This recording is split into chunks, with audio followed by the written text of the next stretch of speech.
Hey y'all, what's up? It's your girl Destiny Arianna, and today I'm back with another video. So stop thinking about it. Can you play that We again? just start it off, start it off, start it off, start it off. We just I don't know why I haven't recorded this video sooner, but the outpour of questions that I've been getting, I thought it was really important that I make this video right now in this very moment. So if you're coming across this video, you are more than likely looking at Bowdoin because you're interested or you're about to apply to Bowdoin. So today I'm here to give you guys some tips as to how I got into Bowdoin. So if you're interested, stay tuned and keep watching. And quick little sidebar, if you're watching this video, make sure to go click that subscribe button and please subscribe to my channel. We have amazing content coming up. As you guys can see, I'm Bowdoin class of 2021, meaning I'm a junior and I will be graduating next year. So I guess I have some experience under my belt by now. But yeah, please subscribe to my channel because we have amazing content, not just college, but we have lifestyle vlogs and other things coming up. So make sure you click that subscribe button. But on that note, we're gonna get into the video. So as you guys know, I like to write notes before I make videos. So if you see me looking down, I'm using my iPad just so I'm giving you guys valid information. But tip number one would definitely be for me is understanding that Bowdoin is selecting a well-rounded class and not just well-rounded students. So Bowdoin is a really small school. About 2,000 undergraduate students attend Bowdoin's campus. Each year they accept about 500 students for each class year. So in understanding that, I think it really is saying that you can be a jack of all trades and be really involved and be a well-rounded student. But if everyone looks like that on paper, that's not creating a diverse class. You know, so Bowdoin really wants a class that's going to be diverse and a class that's really going to add to Bowdoin's campus. So yes, you should definitely aspire to show them everything that you've done in high school. I'm going to get into more details about what exactly I showed and things that I think helped me with my application. But you have to understand that you want to make yourself unique and you want to make yourself an asset to Bowdoin. You want to prove to the admissions team that Bowdoin needs you and you need them. And it's sort of a relationship as to you're giving Bowdoin the qualities of yourself and Bowdoin is giving you the resources in order to grow and become that person they can see you becoming through Bowdoin's education. So I think that's really what that means, is that it's not just about you being a jack of all trades. It's not just about you being involved in every single club, every single class that your high school's offered, but really just making sure that you understand that Bowdoin's looking at a pool of 500 students. What's going to make you unique and what's going to make you an asset to those other 500 students that, you know, they're going to select in the new classes coming up. So I think that's really important and something that you should be mindful of when writing your supplements and when applying to Bowdoin. So my next big tip of advice would be to read, review, and edit. I'm going to say it again because it is that important. You need to read, review, and edit your supplements, guys. When I tell you, I think junior year is when I started writing my personal statement. So I started drafting out my personal statement 2 years before I had to submit it. And I started writing my supplements the summer before my senior year of high school. That being said, by August, I sort of had all of my supplements written and they were drafts. They were not perfect. I'm telling you, they got chopped up, cut down, reverse flipped, everything. We went through a whole editing process with them. But I think it's really important that when writing supplements, you start early, you review them, you read them over and over again, and you edit them. Because I think the worst thing is to submit an application that has grammatical errors, that just doesn't make sense and just doesn't really show a clear and concise version of what you want to show to the school you're applying to. Going into that tip, I also think that it's really important to do your research on a school. So before I even started writing my supplements, what I did was I opened Bowdoin's website and I read through all the information that I could, guys. Like, the school's website is where you can really get the most information about clubs that they offer, about alums and what they do and what the Bowdoin education can get you, where it can take you, things like that. So what I did was I went to the About Bowdoin page. I looked at Bowdoin's mission statement, things that they really valued, and I used those values as markers for what I wanted to speak about in my application. So once you do the research, it not only helps you really decide if a school is for you, but it allows the school to know that you know what you're talking about. Not just that you're applying to a school, but you really want to go there because you know exactly what that school has and what you can get from a program. You know, that sort of confidence, I feel like, is a booster into, okay, she knows that she wants to be here, you know. And I think that's an asset definitely to someone's application. So please, please, please, guys, when you're applying to Bowdoin, make sure you have that Bowdoin website in another tab, because it helps so much. It helps so much. It's not only helping the admissions team see that you have put in the work, but it's helping you really see if the school's for you. You know, you want to know the clubs, you want to know what the weather's like, you want to see what students are doing on campus. You really want to make sure that if you're applying to Bowdoin, you feel like Bowdoin is a place for you. So those are the 3 tips that I would recommend, definitely if you're applying to Bowdoin. Now I'm going to get into some more specifics about myself, my application, what my stats, I guess, look like in high school, to see if that can help you guys become more confident in how you're applying to Bowdoin. I can definitely speak a little bit about the extracurriculars that I did in high school. This is so funny because high school feels like 1,000 years ago. Barely remember it, but we're gonna try our best. But I was a cheerleader all 4 years of high school. My freshman year of high school, I started out on JV and I was co-captain of JV. Within my first half of freshman year, I went from co-captain of junior varsity to captain of junior varsity. And then after January, I joined the varsity cheerleading team. So that was a lot for me as a freshman. It was crazy, but it was amazing. It was definitely a really great experience.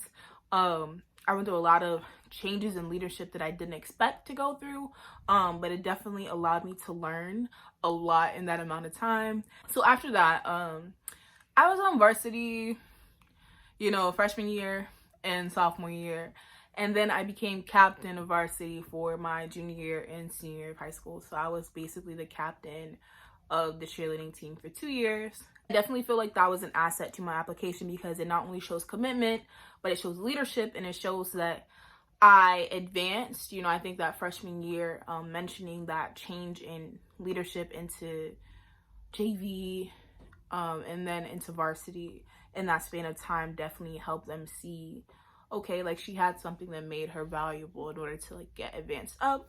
And then just pursuing cheerleading for all 4 years definitely shows, okay, this is something she's passionate about and something she's really passionate about enough that she's a leader of this. So aside from cheerleading, I did dance. So I took dance classes my first 2 years of high school, but I was really nervous to apply for the dance team because I didn't think I was good enough to be on a dance team. But I ended up applying. Actually, I think I applied sophomore year, and I think I danced for 2 years, which was sophomore and junior.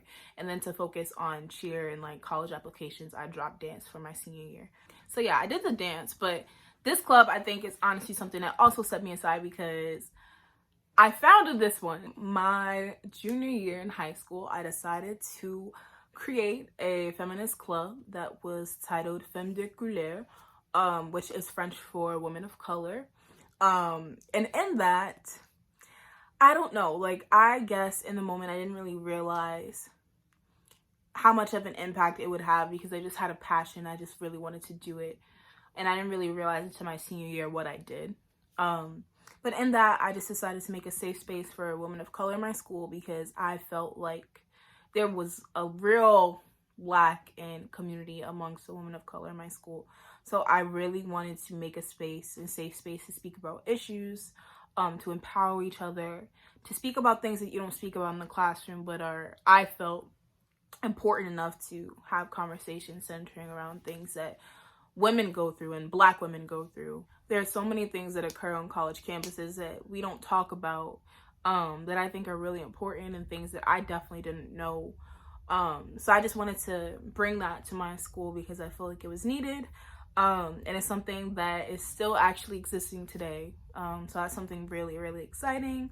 And I think that development of a club and speaking about what that did for me, definitely helped develop my application as well. And that also tied into what my personal statement was about. So the next part of this video will be what some of you guys have been waiting for, but what I really don't care about because high school is over and done with. And, you know, But these are the grades and test scores. So I believe my ending high school GPA was a 3.7. I just looked at my transcript and I was like, oh, that's nice. And then I believe, I hated this score, but I think my ACT score was a 25. I actually did not submit my test scores to Bowdoin, and I've mentioned this before, just because I was not confident in my ACT score, and I really wanted Bowdoin to see who I was, and I thought who I was and what I valued would be enough. So I just personally didn't want to submit it, but I definitely think if you are confident in your scores, submit them. It's just an asset to your application. So yeah, I guess we can speak about the supplement section now. I sort of spoke about this a little bit earlier, but I believe, I'm not sure, but I believe they change the supplemental questions every year. For my year, they definitely asked a few. I have like 2 here, but one was how'd you learn about Bowdoin? And we had to write that in 140 words. And I was like, 140 words? Like, this is honestly one of the hardest supplements that I did, because I was just like, how do I write about why I chose Bowdoin in 140 words? What? But somehow, some way, we came up with something. I definitely mentioned me knowing about Bowdoin's diversity and strong academic like quality.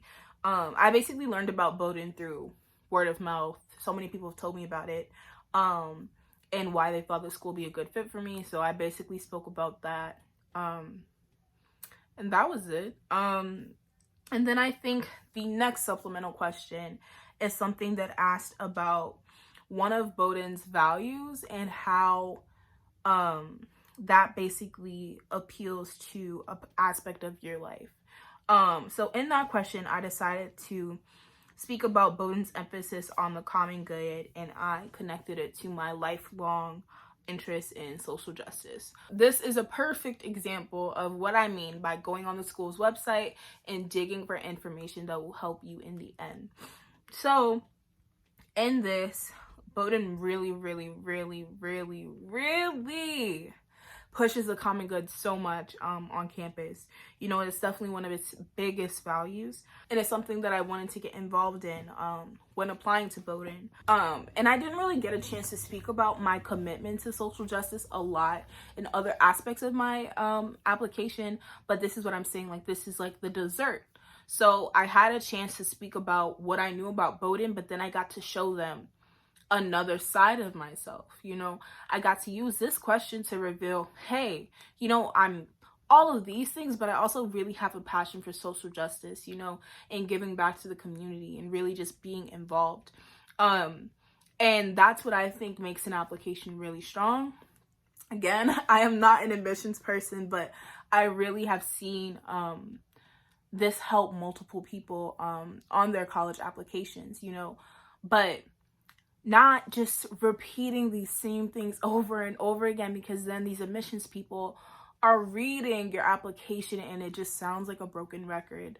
You know, you don't also want to overwhelm them with so many things about yourself that you really just seem like you just threw a bunch of things in your application and they mean nothing. You want to make sure that you're very strategic about the information that you give them, and you want to connect that back to this overall hook about who you are as a person.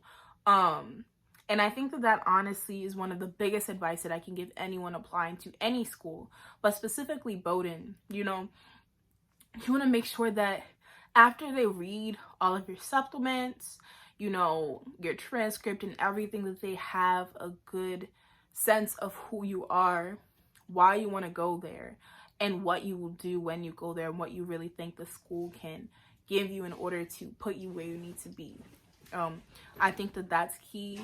I think that that is what helped me a lot in my application, is that I didn't continue to just say, I'm captain, I'm leader, I founded a club, and oh my gosh, like I did all these things. I'm like, I'm so great, you should definitely have me.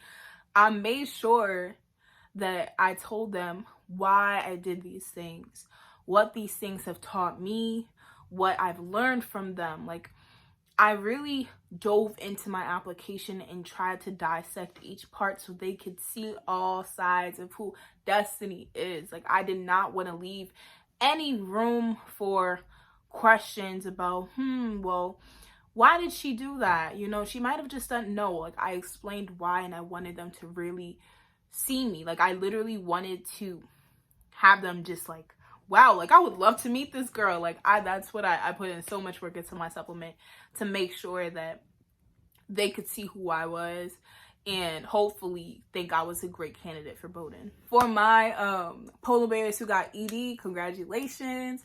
Hopefully I will see you in the fall. And then for those applying, good luck. You got this. Stay strong, and hopefully I'll see you in the fall too. But thank you guys so much for watching this video. I appreciate it. If you made it this far and you have not subscribed, please click that button because, hey, like... But anyway, thank you so much, and I'll see you guys on the next video. Started off right, I can see it in your eyes. I can see it in your eyes.